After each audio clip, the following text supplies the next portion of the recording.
pair sought information for a living. That is to say that ever since he returned from Korea, after having served with the armed forces, he had been working as a private investigator in Montreal. William Hamilton, a rich industrialist, had gotten in touch with him regarding a simple vandalism issue. Nothing to write home about. Not worth hiring a private eye either, just so he can drive for hours on rough roads. But that's how it had always been. The client pays, Carl gets it done.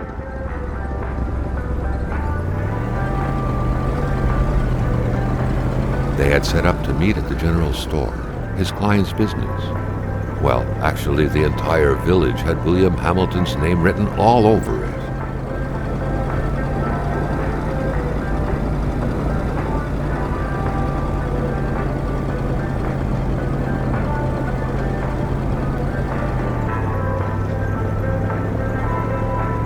When the roads were bad, muddy, or snowed in, it was customary around these parts to close them off. But it was also customary to ignore those signs entirely and drive there anyway.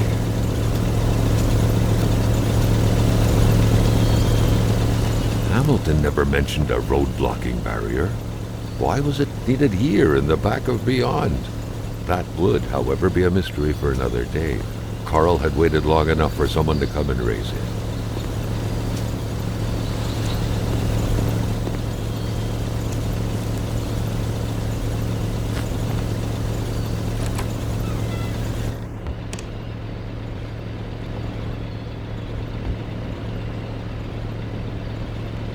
Hamilton no doubt knew who managed the barrier. Carl wanted to give him a call, but that would have been too easy though, as sure enough the line was acting up.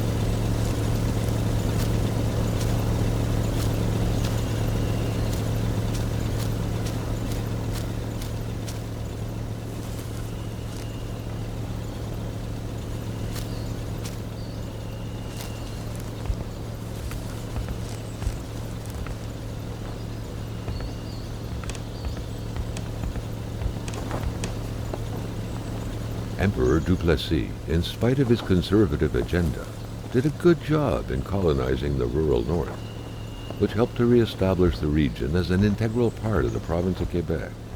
The blue fleur-de-lis could be seen fluttering wind here and there, taunting the red Canadian flags on the other side of the province's boundaries.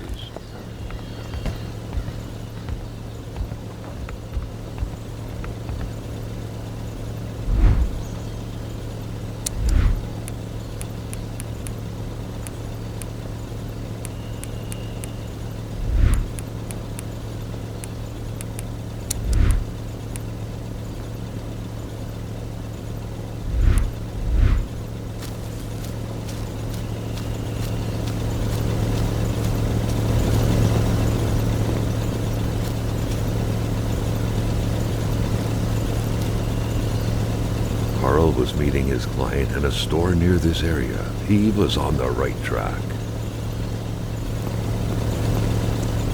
Still not a soul in sight. There was no point in waiting any longer. Carl had to figure this one out by himself. Hamilton is waiting for Carl in the general store. It was time for him to get down to business.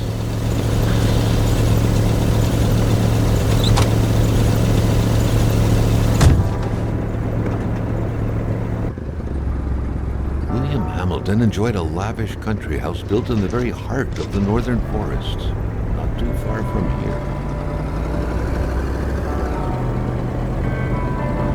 The local populace was divided when it came to the affluent man. Some saw a wealthy philanthropist dedicated to improving the region's economy. Others an aging Englishman who would do anything to further his fortunes. And those ones hated him enough to go on about scheming against him. Hamilton had recently acquired a few local businesses, But the last straw was the reopening of a mine, which gave rise to a wave of protests and threats from the Cree people. Given these circumstances, Carl reckoned that a good number of people must be feeling compelled to oppose Hamilton in one way or another. So far, only the industrialist's house had been a target, but soon enough, Carl thought, the target would become the man himself.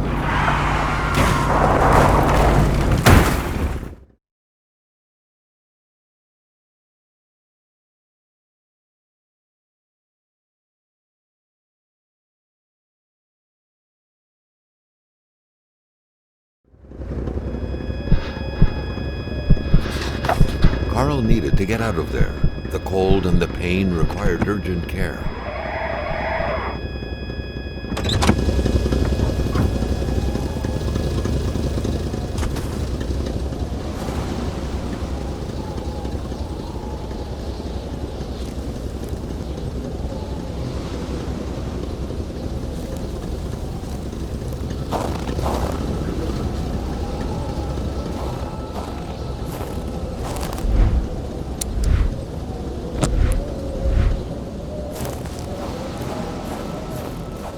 The driver had taken off.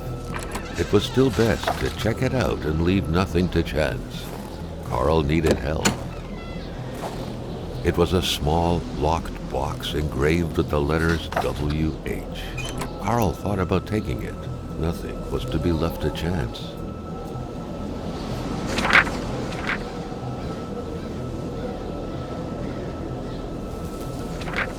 Such heart-wrenching Nordic poetry that was. But Carl didn't care much about flowery language.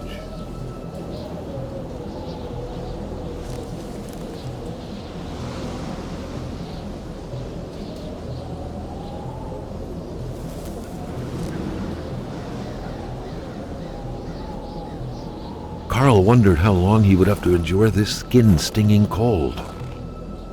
This deep in the country, his last hope was to find an abandoned garage or a farm by the roadside. His life depended on it.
Carl couldn't give up.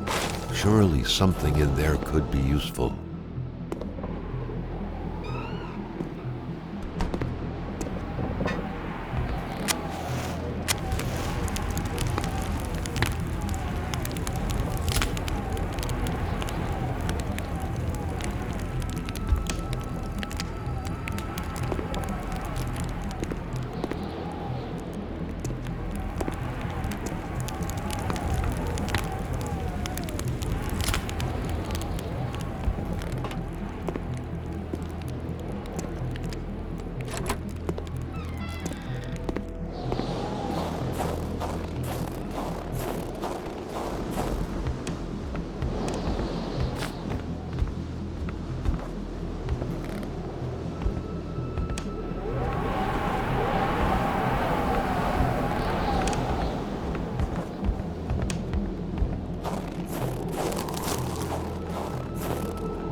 Even better than he had hoped. Carl Faubert had succeeded once more, and was now on his way to new adventures.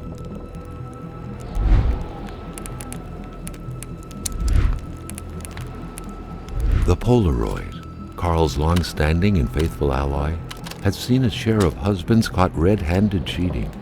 There's always something out there waiting to be snapped away.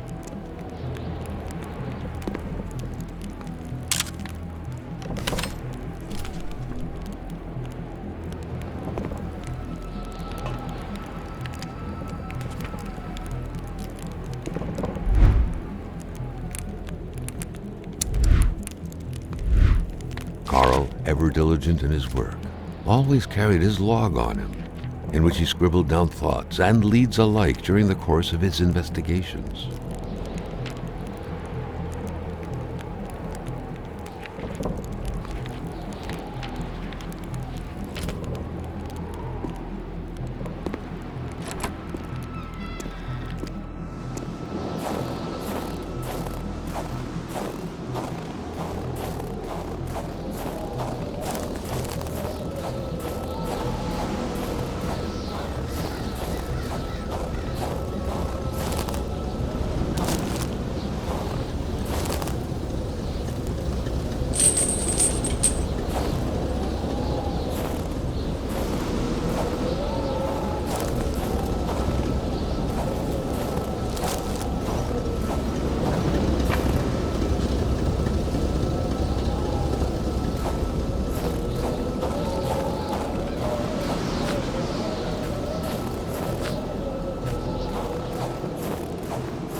Spread out on a few acres of untouched forest, bellowing caribou, everlasting snow, and undefiled lakes, the Manistan region was no tourist hub. It was said to have been populated for millennia by Cree people, and ever since the industrial era, by the metal mining industry.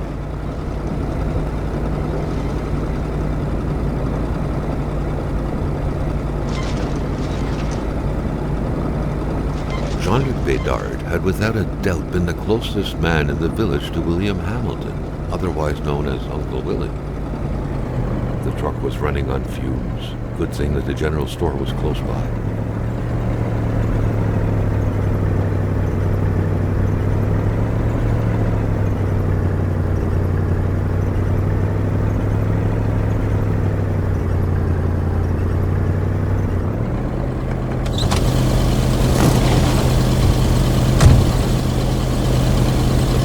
Surrender their divine nectar so easily. In all likelihood, they had to be switched on from inside the store. Something fell to the bottom of the box. Carl had no trouble recognizing his employer. He had been killed. There was no need to be a detective to figure that out. But only a detective could have noticed that the killer had to have been very close, that the fatal blow had been given before the victim even realized.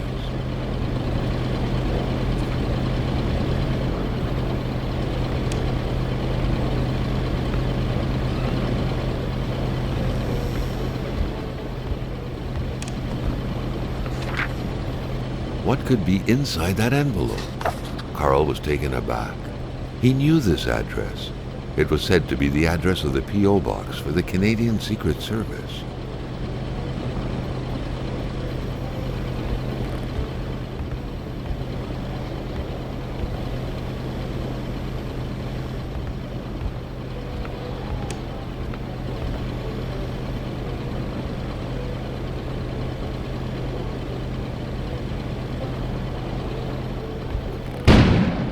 An explosion suddenly occurred outside.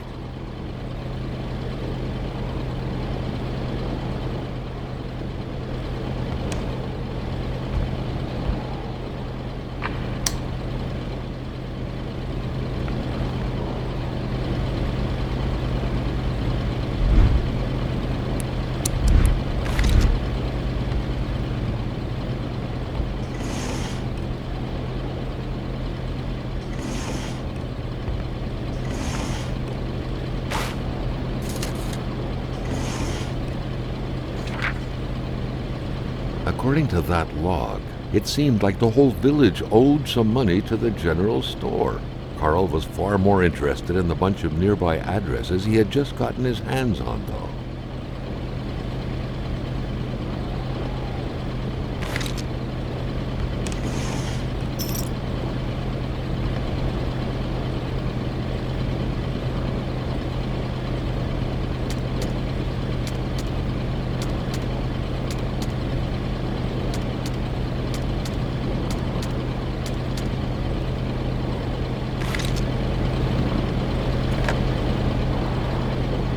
The snowstorm pummeled everything in its path.